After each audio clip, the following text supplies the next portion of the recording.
Olá pessoal, estamos no ar com você com Dinheiro de hoje, seu programa sobre investimentos aqui nessa parceria entre a Com Dinheiro e a BMC News, para trazer para vocês as principais mentes do mercado, quem faz o mercado financeiro brasileiro acontecer, para um bate-papo leve, mas sempre com o intuito de tornar você, telespectador aqui da casa, um investidor melhor a cada dia. E hoje nós vamos bater um papo com Eduardo Siqueira, diretor da SRM Asset, sobre o mercado de FDIC, sobre oportunidades desse mercado, pontos de atenção, como utilizar esse veículo como promotor do seu portfólio. Eduardo, é um prazer recebê-lo aqui no Você com Dinheiro de hoje. Legal, Felipe. Obrigado aí pela oportunidade. Vamos bater esse papo aí sobre o mercado de FDICs. Sem dúvida. A gente teve no ano passado, na verdade, o combo dos últimos 3 anos foi muito desafiador ao mercado de crédito como um todo. A gente teve um período de juros muito baixos, primeiramente, teve um fluxo de capital saindo de juros, mas ao mesmo tempo muitas empresas querendo aproveitar aquele cenário para captar recursos. E muitas delas captaram. E muitas delas foram pegas de surpresa, mas aí eventualmente erro de alguns tomadores de decisão, mas foram pegas de surpresa quando a evolução da curva de juros veio, né? E a gente viu nos últimos 2 anos aí um cenário invertido. Então, investidores até gostariam de fazer alocações em juros, especialmente juros curtos, e os tomadores quem estava, na verdade, contratando esse crédito, eventualmente estava com dificuldades de encontrá-lo pela restrição, né, dos emissores bancários e mesmo de alguns estruturadores da dívida pela avaliação da qualidade de crédito. Muita gente acabou se apertando no cenário pós-juros mais altos. Nessa construção, a gente teve algumas dívidas corporativas, digamos assim, explodindo. E como aparece o FDIC nessa dinâmica de mercado? Sim, acho que foi muito o ponto que se tocou que acabou tendo o seu extremo ano passado, né, em 2023, da alavancagem das empresas, no primeiro momento uma alavancagem mais barata, dado o nível histórico aí diferenciado das taxas de juros, e depois, com a retomada dos juros, pegou o pessoal de surpresa e você teve casos emblemáticos, né? Você teve aí casos de Americanas, Light, que mexeu muito com o mercado, né? Tinha posições grandes do mercado nesses fundos e você entra naquela espiral de remarcação a mercado, saques, que é a tempestade perfeita para um gestor, principalmente nesse caso, um gestor de crédito, né? Então, assim, eu acho que aquele momento do ano passado, as coisas não são eternas, né? As coisas vão se ajeitando. Você teve, no primeiro semestre, muito ruim nesse sentido, foi se acalmando e as coisas foram se recuperando no segundo semestre. Então a gente teve um segundo semestre em 2023 com até retorno de dinheiro para essas teses, né? Então eu acho que agora, 2024, esse início de ano já se mostra melhor. Você tem um bom cenário para o mercado de crédito, né? Acho que o pior já passou, o que tinha que ter sido limpado das carteiras e trouxe aquela, como disse, essa tempestade perfeita, já passou. Então a gente tem um cenário mais interessante esse ano, as taxas de juros reduzindo, né? A gente tem um ciclo aí já de taxa de juros em queda, então o cenário, a perspectiva é boa para esse ano, né? Assim, vamos dizer que não é aquela euforia total, mas você tem um cenário melhor, com taxa de juros caindo, uma boa projeção de PIB. Então, assim, o cenário, a gente está com uma boa perspectiva para esse ano. Acho que isso é o principal que a gente tem para falar. E o FDIC se encaixa muito bem, dado, né? O FDIC, eu costumo falar que o FDIC falar só de FDIC e colocar tudo no mesmo saco é muito complicado. porque você tem várias teses, né? O FDIC é um veículo, né? É um instrumento. Você pode botar teses diferenciadas. Eu até gosto de uma frase de um dos sócios lá da CRM, do Marcos Mansur, que ele fala, cara, o FDIC você pode comprar avião caindo ou marca na bola do pênalti, né? Então, assim, tem coisas muito arriscadas, tem coisas mais óbvias, né? Então, assim, no nosso caso, lá da CRM, até trazendo um pouco para a gente, depois a gente pode levar isso para um âmbito maior, que a gente dá crédito, né? Na verdade, a gente dá fomento para empresas do segmento middle corporate, né? Então, esse pessoal, essa união de taxa de juros caindo e atividade econômica com uma boa perspectiva é gasolina para esse pessoal, né?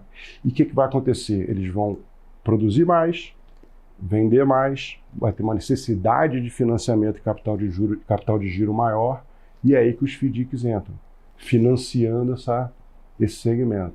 Então a gente tem uma perspectiva muito boa para esse ano, né?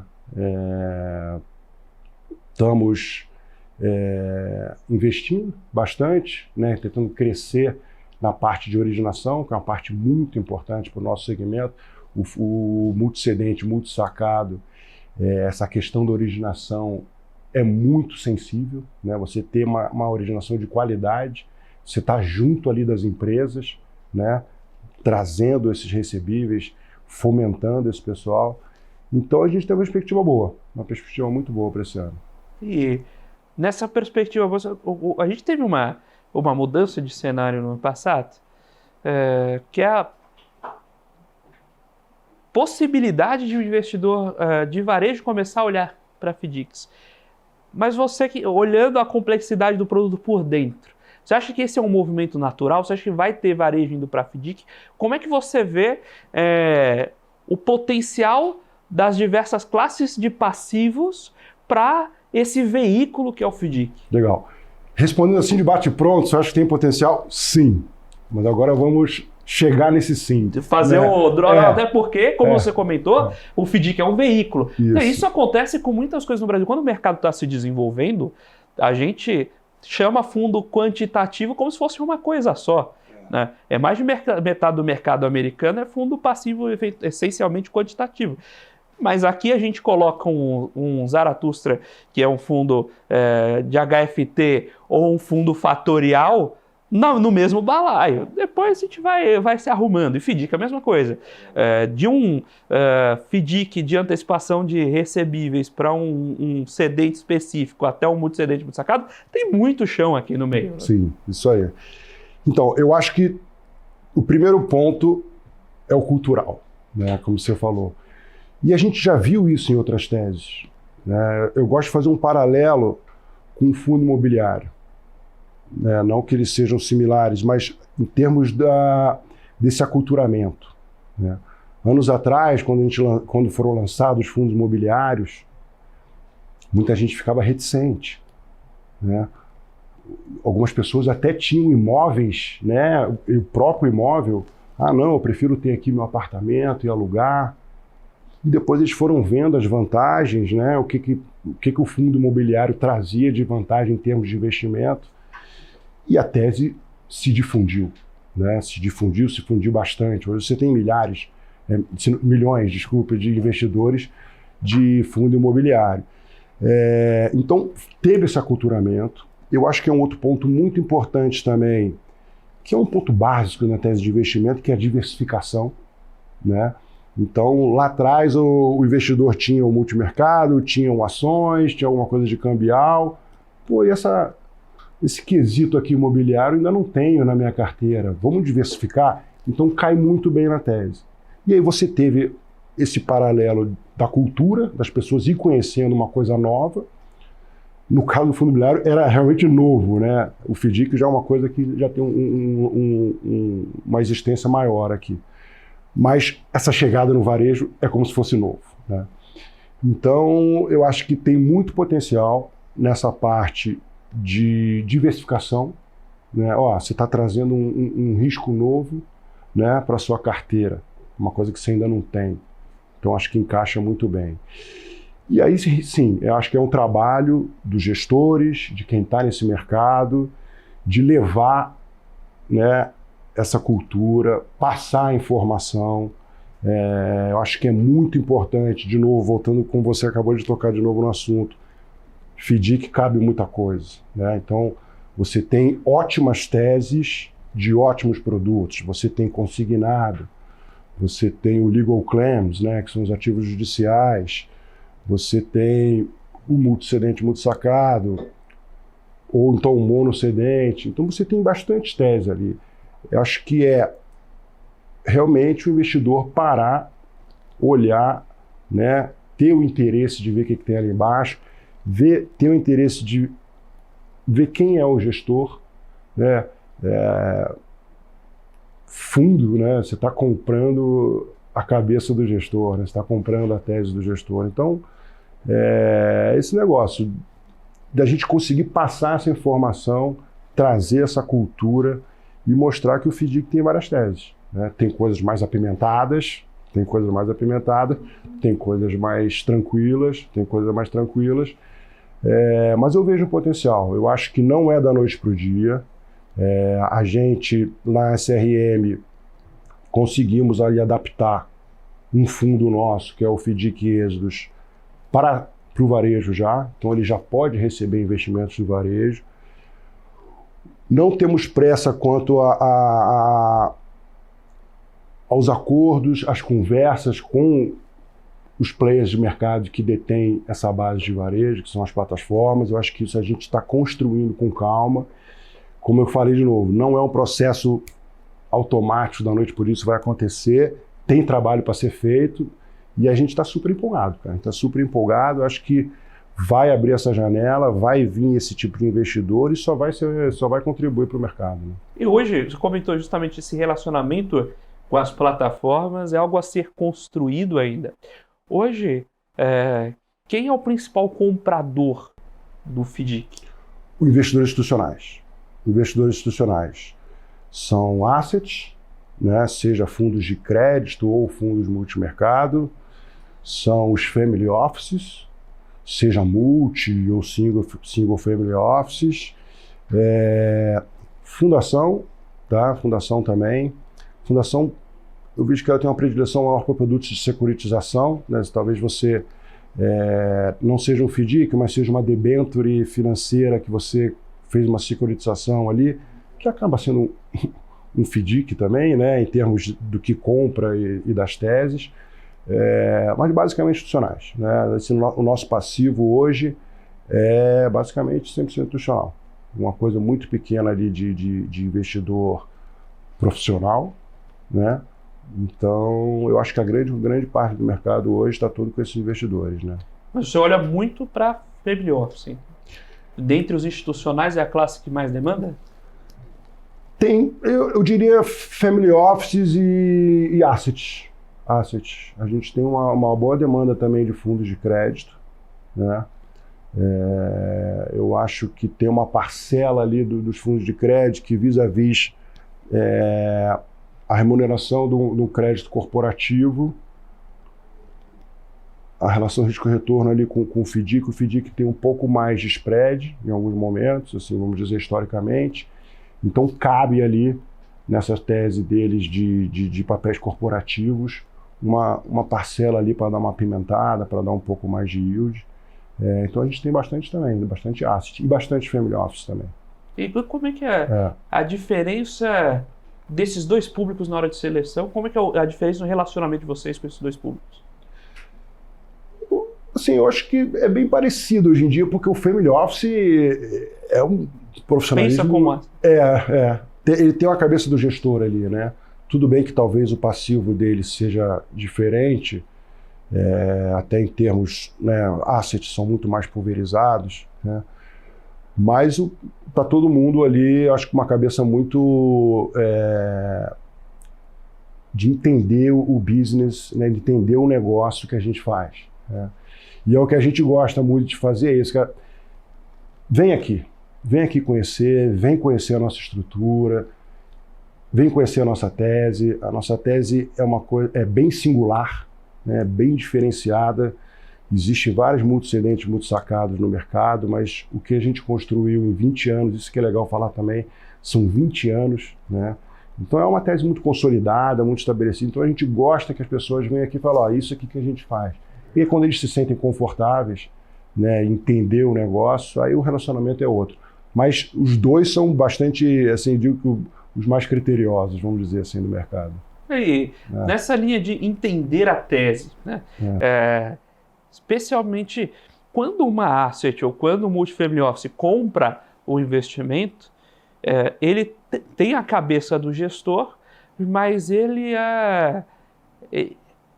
em alguns momentos ele quase faz às vezes de um distribuidor, no sentido de que ele está comprando aquele produto para alguém. Ele vai vender essa tese dentro de casa para o passivo dele também. O multifamily office vai vender para as famílias, olha, eu fiz essa alocação por isso. A asset vai virar público e falar, olha, eu tenho essa posição no fundo com essa finalidade. E aí vem uma provocação que aí também vai servir para quando o investidor de varejo e a plataforma, por exemplo, for buscar o fundo. Como o investidor, que está com o dinheiro na mão lá na ponta, pode entender a tese e mensurar risco.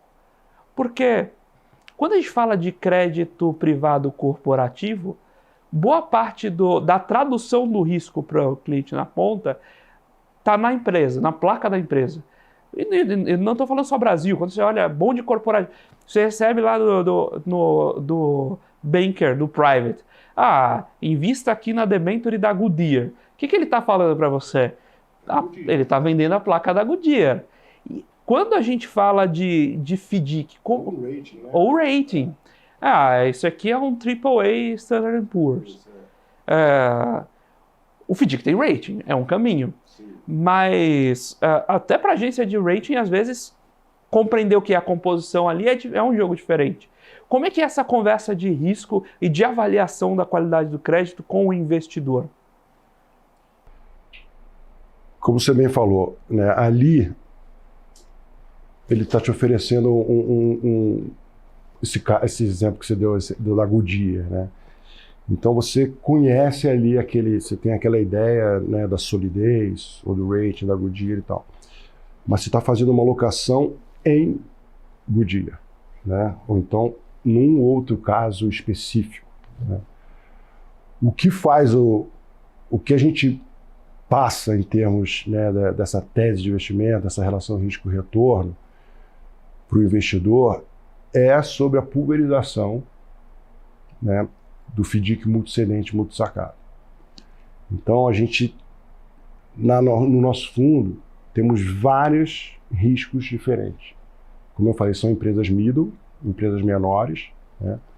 Então a gente tem uma pulverização muito grande do fundo com esses vários cedentes e sacados. O que isso dá? Isso dá um conforto que eu preciso que várias dessas empresas tenham problema, para ter um problema ao fundo, né, para acontecer alguma coisa com o fundo, eu preciso que várias dessas empresas tenham algum problema, que tenham um default junto das operações, para que eu tenha algum problema de econômicos no fundo, né? E atrelado a isso é o excesso de spread das operações também. Então são duas coisas ali que se consegue trazer uma saúde financeira para a operação e para o fundo maior. Essa pulverização, pra você ter ideia, no nosso regulamento ninguém pode ter mais de 3% do PL do fundo. Eu tenho 2.000 cedentes na carteira e milhares também de sacados, né? Você tem uns sacados com operação ticket médio R$8.000, né? Então essa pulverização a gente consegue trazer uma estabilidade para o fundo diferente de uma operação que você está alocando num nome específico só nele, né? Então esse é o que a gente tenta passar de ideia e trazer né, mostrar para o investidor a diferença dessa operação. E além disso, você ainda tem um colchão, que é a subordinação das cotas, seja a cota sênior, seja a cota mezanino, você tem uma subordinação da cota júnior. Né? O que quer dizer isso? Caso tenha, né, algum default, algum não pagamento das operações do fundo, a subordinação, seja da júnior aqui para mezanino e sênior, ela consegue absorver esse impacto, né, absorver essa perda. E no caso da sênior, você ainda tem o colchão da mezanino também. Né? Então, essa união da subordinação, mais a pulverização, mais o excesso de spread, é que você tem uma... Essa é a tese do FDIC multicedente multissacado. A gente gosta de falar, assim, acho que o mercado diz quando até se surpreende. Na nossa concepção, o fundo tem que ficar de pé sem a subordinação. É até engraçado, né?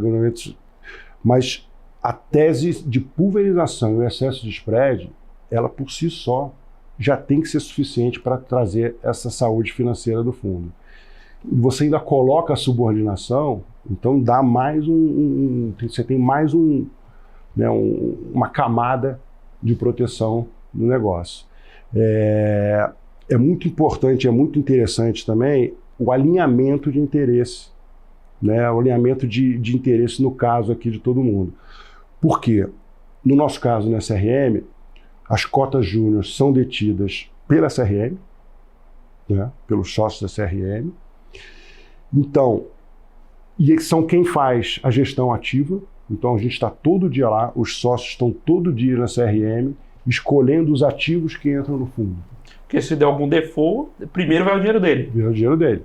Né? Então, quer dizer, o cotista sênior mesmo, ele fala, ó, quem está escolhendo o que o fundo compra e bota para dentro é quem está na primeira perda.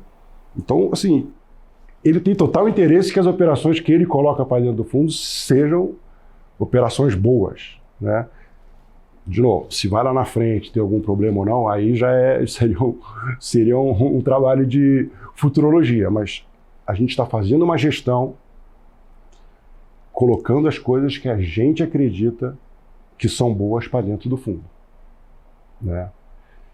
Então, esse alinhamento, né, de quem está ali na gestão e quem está na primeira perda com esses cotistas é sensacional. Né? Assim, é o que eu acho que tem de melhor em termos de alinhamento de interesse nesse instrumento. É muito bom. Geralmente, como está estruturado esse percentual de subordinação? Quanto está em sênior, quanto está em mezanino, quanto está em júnior? Temos casos e casos. Casos e casos, tá? Vamos lá. Nos nossos FDICs, vou falar do modo geral, para sênior, 20% de subordinação. Tá? Então, mezanino mais júnior, 20% do fundo. A júnior trabalhando com mais ou menos 10%. Tá? A gente tem uma outra operação, que é a tal da debênture financeira que eu comentei com você, que a gente emitiu. Essa é uma operação com mais subordinação. Tá? Foi demanda de um investidor parceiro nosso, que ele ancorou a operação. Então, essa operação tem 40% de subordinação para sênior. Né? Lógico, você tem um pouco mais de subordinação, você traz um pouco mais de segurança para o investidor da sênior, você tem talvez uma taxa, uma remuneração um pouco menor, se você comparar com um FDIC de 20% de subordinação. Né? Então, é mais ou menos por aí. Um 20% no FDIC, onde você tem uma remuneração maior, e na debênture que a gente fez, 40%. Tá? Essa debênture a gente usa ela, assim, é uma emissão com o rating da Fitch, ela tem um duplo A da Fitch, na sênior, tem o rating da mezanino também, da Fitch. É uma emissão que a gente tem usado muito com investidores institucionais, né? A gente está tentando chegar ali nas fundações, né? num público que talvez demande essa necessidade de rating internacional. Então é isso, assim, a gente tem esses dois veículos, assim, basicamente esses dois níveis de subordinação. Agora, qual a diferença da estrutura de emissão de uma debênture financeira para um FDIC? A gente estruturou junto com esse investidor, esse investidor parceiro nosso. Basicamente, a gente trouxe o FDIC para a debênture, né? Então, a gente pegou toda a política de investimento, critérios de elegibilidade, tudo que acontece no FDIC e trouxemos para a escritura de uma debênture. Tem alguma diferença em termos dos prestadores de serviço que estão nas duas estruturas, né? O FDIC, você tem ali a regulamentação do custodiante, do administrador e tudo mais, né? Que ele faz ali todo o trabalho, né, de checagem desses critérios de elegibilidade, da política de investimento, do que pode entrar no fundo. Na debênture, você não tem a figura do administrador, assim, regulamentar. O que a gente fez? A gente trouxe um player para fazer esse serviço. Ele não tem o nome de administrador, mas foi um player que a gente trouxe junto com esse investidor parceiro, que a gente chama de um agente administrativo. É um player que faz toda a checagem desses critérios, valida todas as sessões e traz ali como se fosse um goalkeeper ali da operação, né? Ele faz o que o administrador faz, mas sem ser uma figura regulamentar, como tem no FDIC o administrador e o custodiante. Tem a securitizadora que emite a debênture, né? Então você tem mudanças aqui de participantes na operação. Mas em termos do dia a dia, do que as duas operações compram e aonde que elas se alimentam, né, na originação da CRM, é igual. Ali para a gente, ali no dia a dia, em termos de originação, de precificação, de seleção dos ativos, é igual. É a mesma operação. A gente se preocupou muito em replicar a operação do FDIC dentro dessa operação da debênture, né? Eu acho que aí vai um pouco do investidor, né? Você tem, no caso das fundações, ou então até dos próprios fundos, os regulamentos, né? E a regulação. Então, o FDIC entra como um produto estruturado. Então, ele tem um limite lá junto às fundações, que geralmente já está tomado esse limite, né? Então, a debênture a gente conseguiu entrar em outros limites, né? outras partes ali de regulamento e regulação. Eu acho que é basicamente isso. Foi um sucesso. A gente está muito feliz, a gente quer no futuro aí poder replicar isso de novo. Esse é um ponto que é interessantíssimo, né? Porque justamente você tem uma estrutura muito enrijecida para fundos estruturados dentro das fundações. Com razão, né? Porque teve uma série de problemas no passado, etc. e tal. E aí você ter esse caminho da debênture financeira, de fato, pode fomentar bastante aí esse passivo para o mundo de crédito. Estamos batendo esse papo aqui com o Eduardo Siqueira, diretor da SRM Asset, sobre FDIC, sobre o mercado de crédito privado, como ajudar a compreender o lugar desse tipo de ativo no seu portfólio, como se aproveitar desse tipo de ativo no seu portfólio, tanto para compor gestão de risco, diversificação, quanto para aproveitar essas oportunidades de rentabilidade adicional a partir dos spreads de crédito. Agora nós vamos para um breve intervalo. Daqui a pouquinho a gente está de volta com o segundo bloco do Você com o Dinheiro de hoje. Olá pessoal, estamos de volta aqui no segundo bloco do Você com o Dinheiro de hoje, batendo papo com o Eduardo Siqueira, diretor da SRM Asset, sobre o mercado de FDIC, sobre um pouquinho de crédito, como usar esse tipo de veículo, esse tipo de instrumento no seu portfólio, tanto para fazer uma gestão adequada de risco, composição, diversificação, quanto alavancar sua rentabilidade aproveitando os spreads adicionais de crédito, mas nem tudo são flores. A gente está falando do lado positivo da diversificação, mas tem um ponto fundamental que a gente precisa olhar e acompanhar de perto, que quando a gente tem uma carteira de ações, é comum que uma gestora tenha 10 ações no seu portfólio, 20 ações no seu portfólio. A carteira de crédito corporativo, eventualmente 50, 60 papéis. Ter milhares de créditos dentro de uma carteira de FDIC, como é que vocês acompanham essa turma depois? Como é que vocês acompanham o dia a dia? Conseguem acompanhar a qualidade do crédito, se ela está adequada com o que vocês estão esperando em termos de recebimento? Como é que é o dia a dia do acompanhamento desse crédito para vocês? Legal, Felipe. Esse ponto é muito interessante, cara. Obrigado pela pergunta.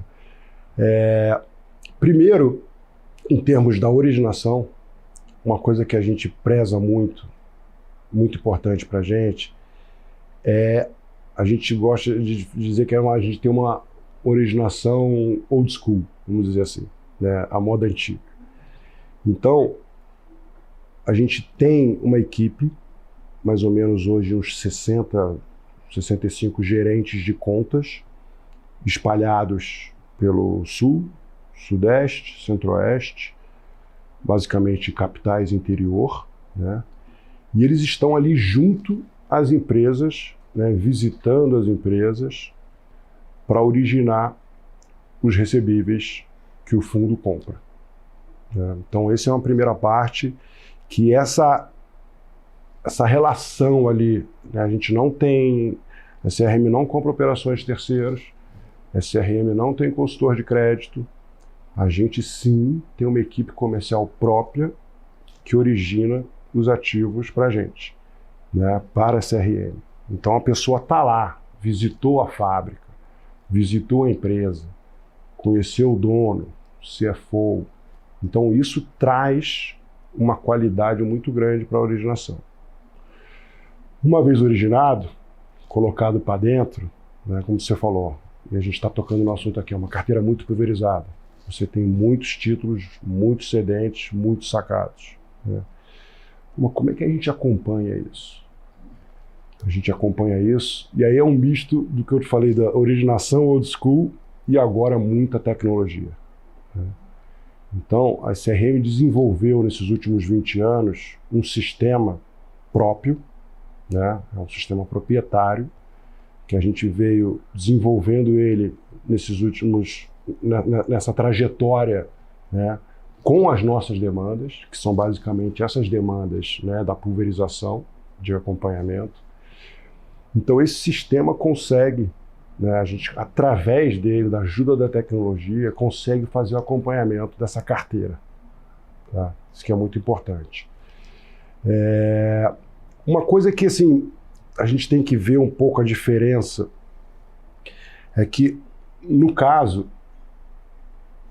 a gente está dando dinheiro para um cedente, estou emprestando dinheiro para um cedente, mas quem vai pagar é um sacado, né?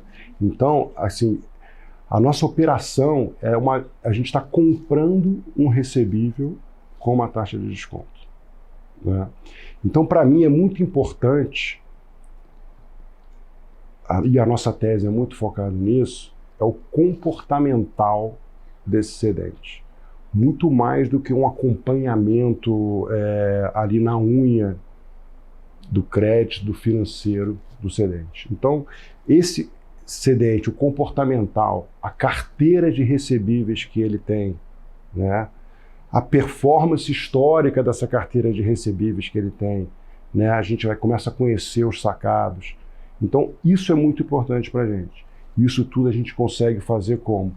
Com esse sistema e com muita tecnologia. A gente tem investimentos muito grandes em inteligência artificial, machine learning, algoritmo, e a gente vai alimentando esse sistema, alimentando essa base de dados, que hoje é gigante, e aí sim a gente consegue ter, a gente rastrear essa performance, tanto dos títulos, né, dos recebíveis, quanto dos cedentes, num enfoque um pouco mais comportamental desse cara, né? Então a gente sabe todo segmento tem sazonalidade, né? Então a gente está sabendo mais ou menos a sazonalidade daquele segmento. Pô, esse cara agora aqui está vindo meio fora de época. Vamos ficar um pouco mais atento. Então essas coisas vão alimentando a tese, vão alimentando esse sistema e a gente consegue ter esse acompanhamento de uma carteira pulverizada. Te digo que sem a tecnologia seria praticamente impossível ter essa pulverização, esse acompanhamento que a gente tem. Então é por aí, é por aí. Quando a gente pensa em prazo dessa carteira, geralmente vocês têm títulos mais longos, mais curtos.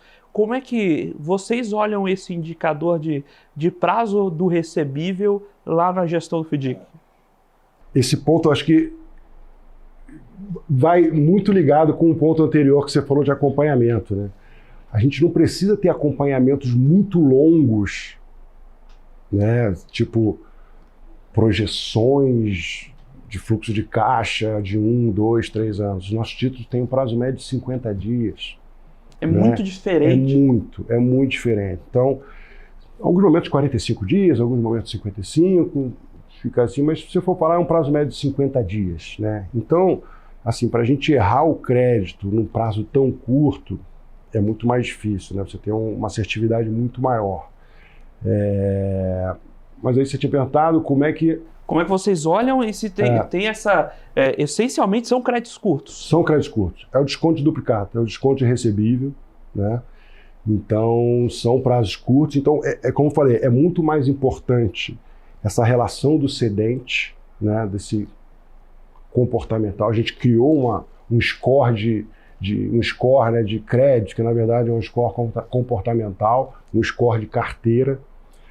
A confirmação do recebível é muito importante, né? Então a gente tem uma equipe de checagem, seja por telefone, seja por e-mail, né? Desenvolvemos o que a gente chama de canais seguros, e-mails seguros, que a gente consegue a resposta do sacado. Então quando você tem a veracidade desse título, né, a taxa de inadimplência é muito baixa na ponta, né? A gente vê aqui no Brasil, historicamente, que o empresário, se ele deixar de pagar o fornecedor, ele fecha a empresa, né?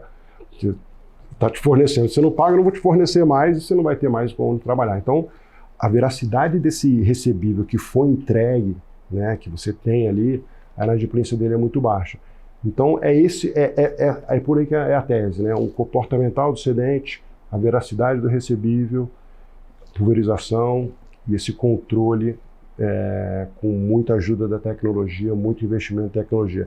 É engraçado, a gente costuma falar que a gente fala internamente isso, e até com alguns investidores, que a CRM era uma fintech antes de existir o termo fintech. Exato. Né? Então, a gente já era uma fintech e não sabia, né? Porque a gente já investia em tecnologia bastante há 10 anos atrás. Quer dizer, isso é muito interessante. Não, esse conceito de análise de crédito via os indicadores de performance da carteira de crédito é o que muitas fintechs estão fazendo hoje, de fato, é que vocês sentiram a necessidade antes de existir a tecnologia, né? Essa parte da necessidade é interessante, porque várias coisas que hoje são commodities no mercado, a gente fez lá atrás por necessidade, né? Então, em um certo momento, num certo momento, com um administrador custodiante, a gente falou, temos que fazer isso aqui eletronicamente. Então, a gente desenvolveu um assinador eletrônico nosso próprio há 10 anos atrás. Duplicata eletrônica. A gente fez a duplicata eletrônica há muitos anos atrás, né? A própria CCB eletrônica também. Então, hoje são coisas que o mercado inteiro faz e a gente, por necessidade, né, fez e desenvolveu. E é por aí mesmo, você falou, as coisas vão, né, o mercado vai evoluindo, vai acontecendo, você tem a necessidade e você tem que fazer para continuar, né, vivo, continuar com a tese, e foi o que aconteceu e foi feito com muito... É uma bela história. Né, falando em bela história, Quem você comentou de ter própria equipe comercial, né? E ir lá visitar as empresas, etc. E tal. Qual o tamanho, qual o perfil dessa empresa que vocês fornecem crédito? São empresas em que range de faturamento, que tamanho? Como é que é a história para contar de quem está do outro lado? Basicamente, assim, a grande parte da nossa carteira é um cara que fatura entre 100 e 600 milhões ano, tá? Tem um cara de 1 bi? Tem. Tem um cara de 50? Tem. Mas o grande parte está nesse universo que eu te falei, de 100 e 600. E também, majoritariamente, alguém que produz alguma coisa e entrega, né, tem essa produção, né, tem algum produto que foi entregue. Né, a gente costuma falar que são operações mercantis, fabris. Né? Então é esse cara, é um cara que é muito indústria, tem também comércio, mas também alguém que entrega alguma coisa, né? Então esse é o nosso universo que a gente atua e tem assim muita empresa nesse segmento, nesse universo. E é legal porque a equipe comercial, a gente gosta de atuações locais, né? Então, tenho lá uma equipe em Curitiba, ou então no interior do Paraná, no interior do Rio Grande do Sul. É um cara que conhece a história da região, né? Ele tem um relacionamento, sabe o que aquela empresa fez, ou como é que ela está indo, né? Em que momento. Então, essa atuação, esse conhecimento regional é muito importante para a originação também. Como são créditos mais curtos, né, tem muito essa de, como é que está a empresa hoje? Se ela vai ter, como você comentou, tem um pedaço da relação com o sacado, no limite é ele que paga. Né? Então essa empresa continua prestando aquele serviço, ela está bem vista pelo sacado, ou o sacado pode tentar eventualmente segurar um pagamento para tentar. Então, estar perto dessa história, né, da economia real é muito importante para entender o momento do seu cliente, consequentemente, o momento do seu crédito. Essa carteira muda muito, ou seja, vocês têm clientes que são mais longos, que vocês acompanham há mais tempo, ou geralmente isso gira, vocês vão tendo novos clientes a cada momento. Como é que é o perfil? Lógico, o crédito é curto, então naturalmente a carteira gira, mas em termos de revolvência do... Exato. Tá. O que acontece? Você falou, eu falei que 50 dias, né, é o nosso prazo. Então, se eu pego minha carteira, eu giro ela aí 6 vezes no ano, né? Então, é um desafio sempre você estar originando e fazendo esse giro, essa revolvência dessa carteira. Sim, vou te falar os dois casos, acho que tem os dois casos, né? Temos empresas que estão com a gente há muito tempo, né, que tem aí uma revolvência, um relacionamento, e você vê sim nesse segmento de middle market alguma mortalidade nas empresas, né? Você vê aí uma taxa de mortalidade nas empresas. Mas sempre aparecem outras, né? A gente costuma ver algum segmento que alguém tem ali alguma dominância, alguma um pouco maior relevância naquele mercado. Quando você tem essa taxa de mortalidade, alguém já vem e substitui, sempre tem alguém para tomar o espaço. Então, sim, tem uma mortalidade alta nesse segmento de middle, né? Mas é o trabalho da equipe comercial. Está ali procurando novos, está ali sempre perto, vendo quem está fazendo esse acompanhamento, né? Você mesmo falou, mas será que ele tem uma saúde financeira para continuar, né, trabalhando e tudo mais? Então, essa proximidade da equipe comercial é muito importante, mas sim, a gente tem e é um desafio do segmento, a gente tem esse desafio e, de novo,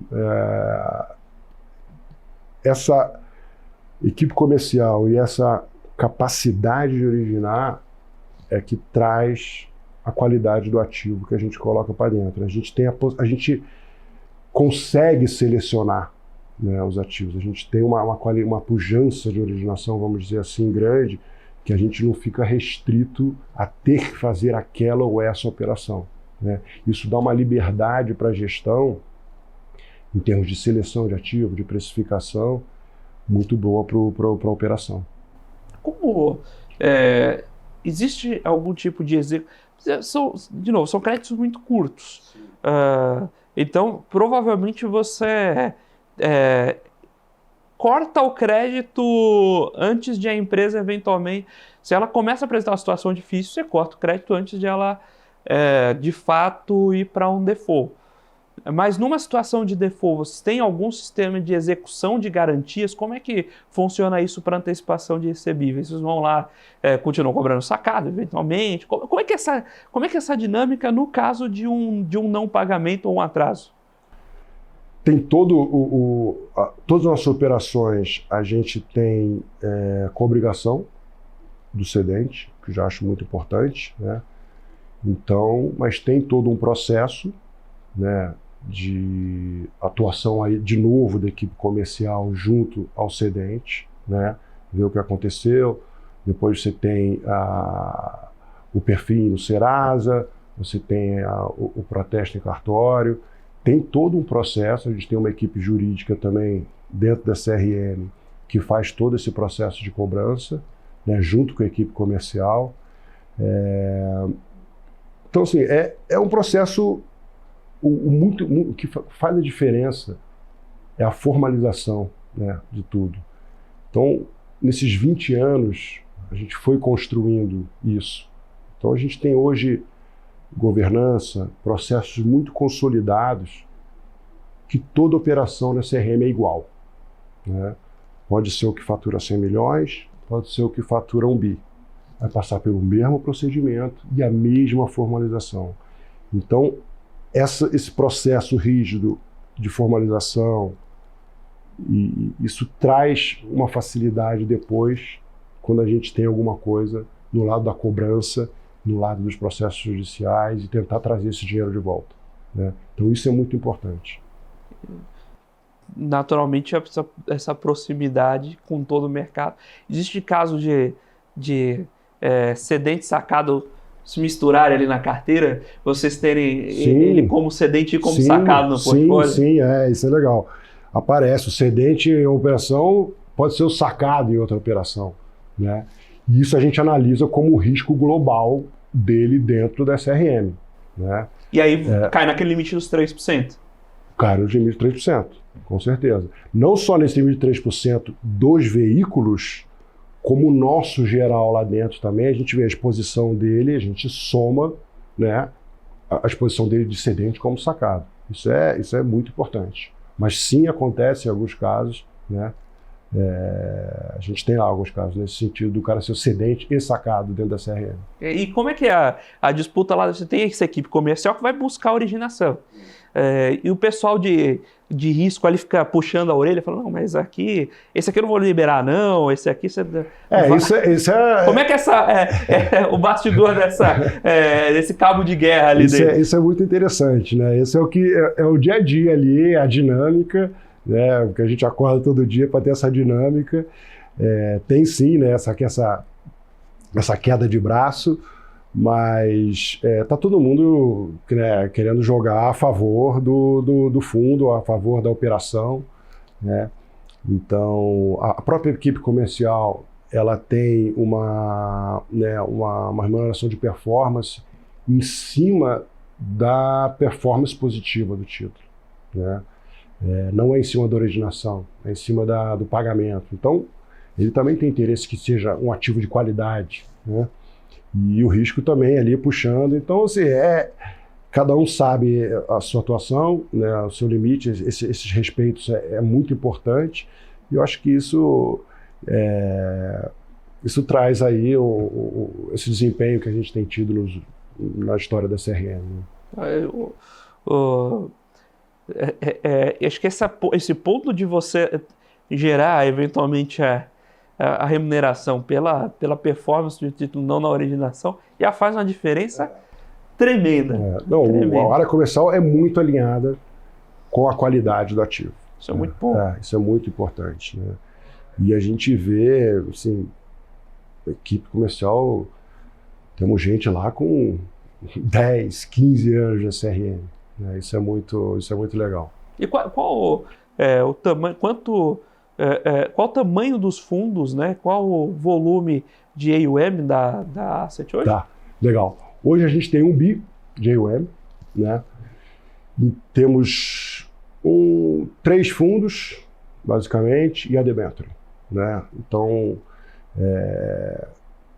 não é interessante, não é que seja interessante, a gente viu que o mercado prefere menos estruturas, né, do que vários fundos, vários FDICs e tal. E então, como eu te falei, são 3. Tem um fundo que é o nosso, que tem um track record muito longo, que é um fundo muito conhecido no mercado, chama FDIC Êxodos. Ele está desde 2011, né? A gente tem um outro fundo que, conjunto com o BNDES, foi uma licitação, né, um edital, na verdade, que saiu durante a pandemia.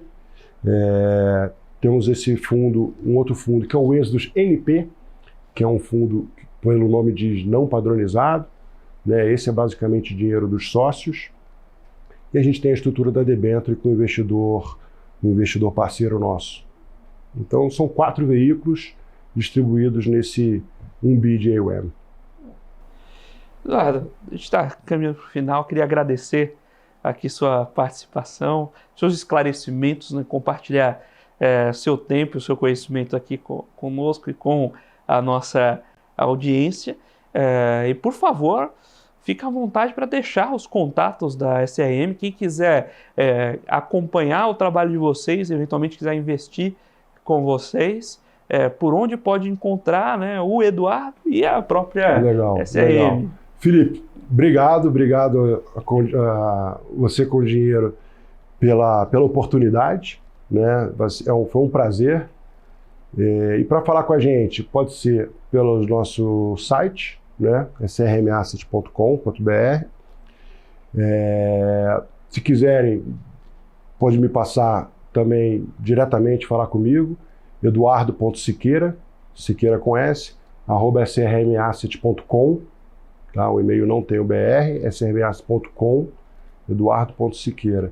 Fica à vontade, é um prazer aí atender todo mundo, receber novos parceiros e estamos aí, vamos continuar. A gente tem um caminho longo aí agora com tudo que a 175 trouxe para esse mercado, estamos empolgados. Esse ano a gente acha que vai ser um ano bastante bom para o segmento e, mais uma vez, obrigado aí pela oportunidade, pela parceria. Maravilha. Muito obrigado, Eduardo. Muito obrigado a SRM Asset por ceder aqui a participação do Eduardo para esse bate-papo. Muito obrigado a você, telespectador aqui da BMC News, investidor e profissional de mercado, pela sua companhia, pela sua audiência. O Você com Dinheiro vai ao ar de segunda a sexta, sempre aqui no mesmo horário, para trazer para vocês as mentes que fazem o mercado financeiro brasileiro acontecer. Se você é um profissional de mercado, investidor, e quer entender melhor como os dados e a plataforma Com Dinheiro podem ajudar ao seu investimento, seja você um gestor, uma asset, um wealth, queira entender as nossas soluções para a tomada de decisão de investimentos, para consolidação de carteiras, visite www.comdinheiro.com.br e deixa lá também sua dúvida, sua sugestão, seu feedback em contato@comdinheiro.com.br. Você com Dinheiro de hoje fica por aqui e até a próxima.